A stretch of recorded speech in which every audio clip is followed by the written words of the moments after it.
worth them listing it.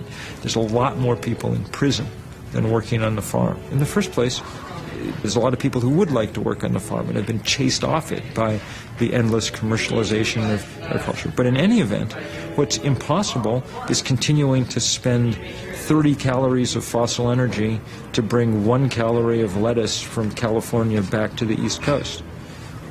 We've substituted oil for people. That's what's happened. Between big tractors and synthetic fertilizer, we have lots of oil doing the work of lots of people. That's had some benefits. We have incredible amount of cheap food.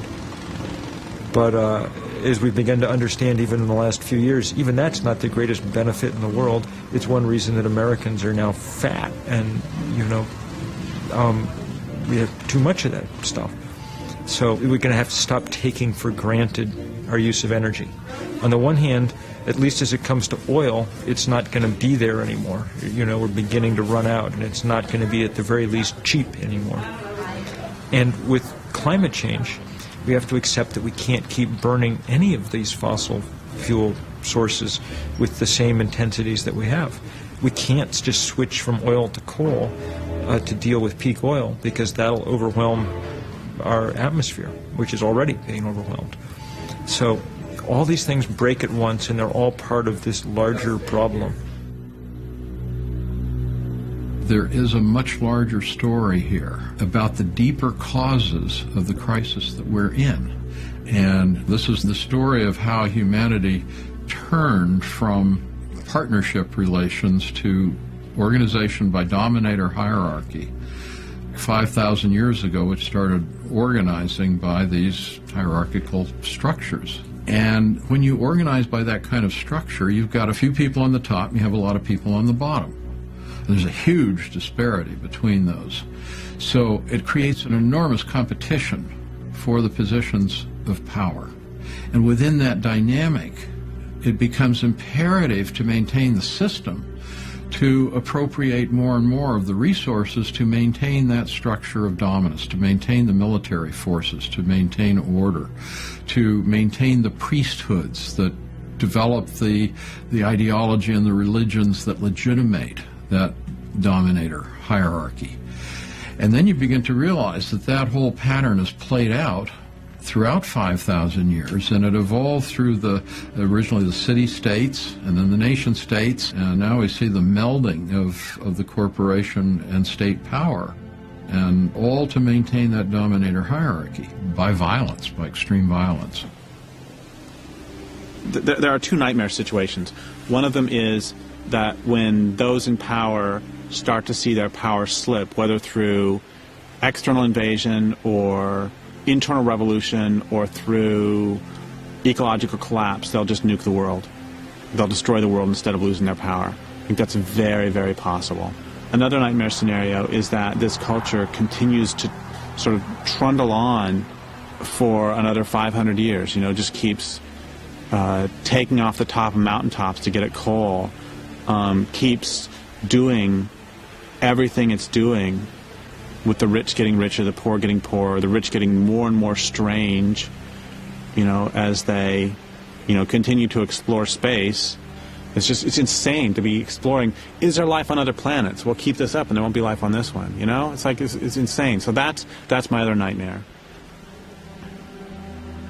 Over 470 mountains have been blown up in mountaintop removal, coal mining, and when I was born, all of those mountains were still standing.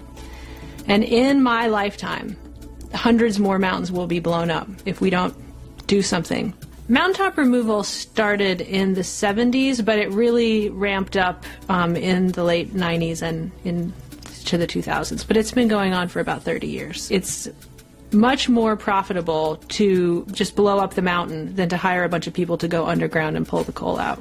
They have these huge machines that are called drag lines, and they're 22 stories tall, and the bucket is big enough to pick up a small house. And it just takes a couple of people to run it, whereas, it's doing the work of literally that hundreds of people would have done otherwise. Around 1950, there were 150,000 coal miners in West Virginia, and now there are less than 15,000.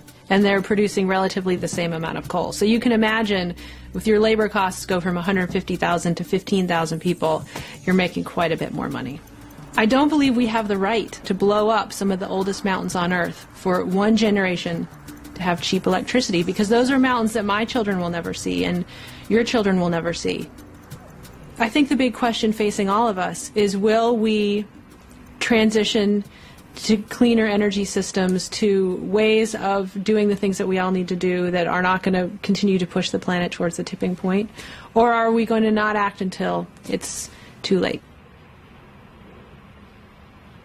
200 years ago, the activities of humans were just an infinitesimal scale compared to the scale of global events and, natural phenomena.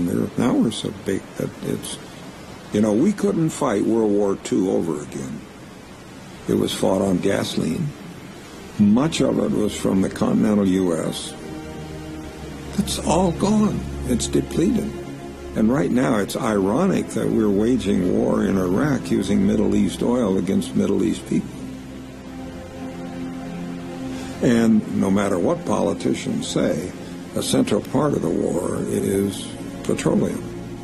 Now go broaden your view a little bit and ask about all these global trade agreements that are getting to be somewhat controversial. I think that one of the principal motivations behind the U.S. support for those agreements, and its support from both Democratic and Republican Party, is to allow us to get our hands on their resources before they get developed and want to use them for themselves. We want to go to other countries and take their resources to drive our SUVs. One has to look at things in terms of arithmetic. And the interesting thing is that arithmetic and science that sort of goes with it, these aren't democratic. The three of us can't vote as to whether or not there's global warming and have our vote determine whether or not there's global warming. It's happening whether we vote on it or not. And we have to realize that on these big issues, science doesn't care how people vote.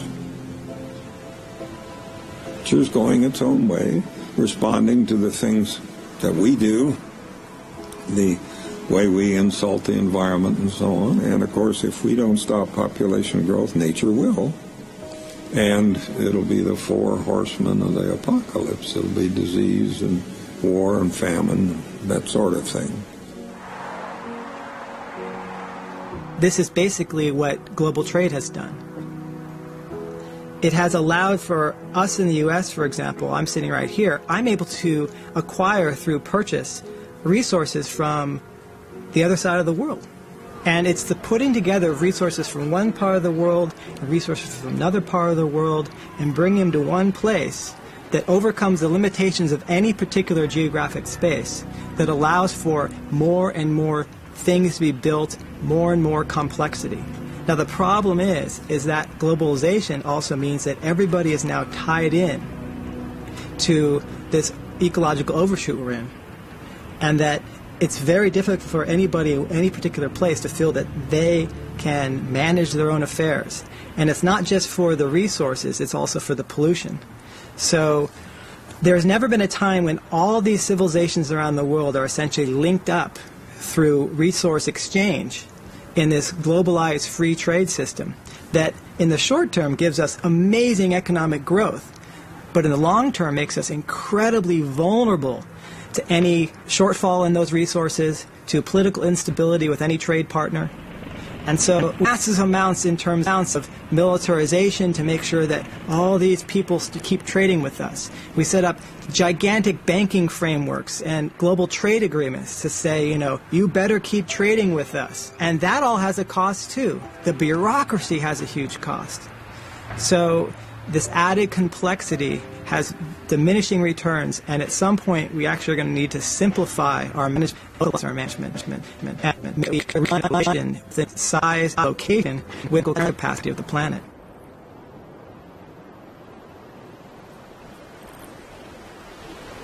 The world's saying, look, you got a choice.